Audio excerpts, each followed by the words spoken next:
అందరికీ నమస్కారం అండి. ఈ వీడియోలో పూర్ణం బూరెలు, శనగపప్పు బూరెలు ఎలా చేయాలో చూద్దాం. దీనికోసం ఒక గ్లాస్ శనగపప్పు తీసుకోండి. ఇది వాటర్ గ్లాస్‌తో గ్లాస్ శనగపప్పు.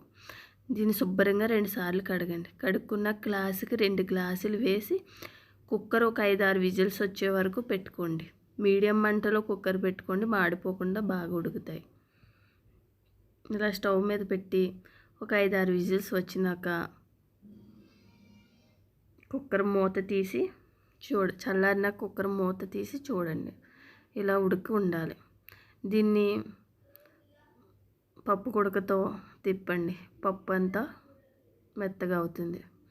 ఇలా అయినాక ఒక కప్పు బెల్లం తురుముని ఇందులో వేయాలి. గ్లాస్ శనగపప్పుకి గ్లాస్ బెల్లం వేసుకున్నా సరిపోతుంది. అది 1/2 కిలో ఉంటుందండి శనగపప్పు. 1/2 కిలో బెల్లం కొలతగానే వేసుకున్నా బాగుంటుంది. సమానంగా వేసుకుంటే సరిపోతుంది తీపి. దీన్ని స్టవ్ మీద పెట్టి సిమ్లోనే ఉంచాలండి. సిమ్లోనే ఉడకాలి, మాడిపోకుండా బాగా ఉడుకుతుంది. నాకు ఇది ఉడకడానికి అరగంట టైం పట్టిందండి. మధ్యలో మనం కలుపుకుంటా ఉడికించుకోవాలి. కొద్దిగా ఇలాచీ పొడి కూడా వేసుకోండి. అంతేనండి, రెడీ అయ్యింది. గట్టిగా అయ్యే వరకు పూర్ణాన్ని రెడీ చేసుకోండి. స్టవ్ మీద డీప్ ఫ్రైకి ఆయిల్ వేసుకుని ఇది దోశల పిండి అండి.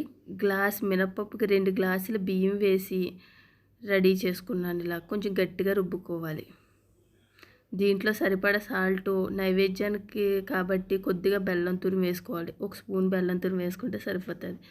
దీన్ని దోశల పిండిగా అంత పలచగా కాకుండా కొంచెం గట్టిగా కలుపుకోండి. దీంట్లో పూర్ణం పిండి ఇందాక నేను రెడీ చేసిందండి అది. దీన్ని చిన్న చిన్న ఉండల కింద చేసుకుని ఈ అందులో వేసి బొటన వేలు మధ్య వేలుతో తీసుకుని ఆయిల్లో వేసుకోవాలి. ఈ విధంగా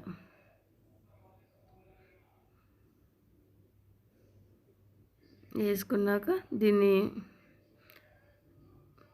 గోల్డ్ కలర్ వచ్చే వరకు వేయించుకోండి. ఈ విధంగా పూర్ణం బూరెలు రెడీ అవుతాయి. ఈ వీడియో మీకు నచ్చినట్లయితే లైక్, షేర్, సబ్స్క్రైబ్ చేసుకోండి.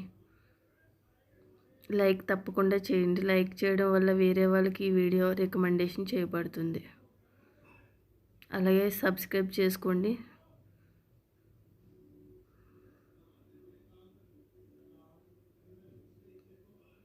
ఇలా పూర్ణం బూరెలు చేసుకోవాలి.